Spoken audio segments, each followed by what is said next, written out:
وقت ثابت کر ہی دیتا ہے کہ خدا کے فیصلے کبھی غلط نہیں ہوتے۔ زندگی نے دو چیزیں ضرور سکھائے ہیں، ایک اپنے میں خوش رہنا، دوسرا خدا کے سوا کسی سے کوئی امید نہ رکھنا۔ جو لوگ دوسروں کا جینا مشکل کر دیتے ہیں ان کا مرنا آسان نہیں ہوتا۔ برائی کا تہذیب اور پیشن بن جانا کسی معاشرے کی بگاڑ کی آخری حد ہوتی ہے۔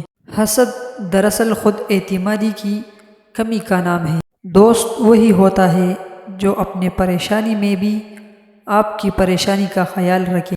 جو انسان ہر وقت سب کی خوشی چاہتا ہے، سب کے بارے میں اچھا سوچتا ہے، سب کا خیال رکھتا ہے، وہی انسان زندگی میں سب سے اکیلا رہ جاتا ہے۔ ہر چیز نصیب سے نہیں ملتی، کچھ چیزیں دعاؤں سے ملتی ہیں۔ خوشیوں کا تعلق آپ کے حالات سے نہیں، آپ کے فیصلوں سے ہے۔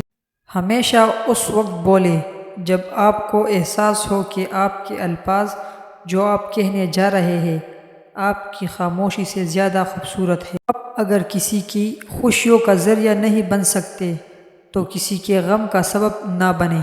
زندگی بہت میٹھی ہے، آپ اس میں اپنی زبان کا زہر شامل نہ کریں۔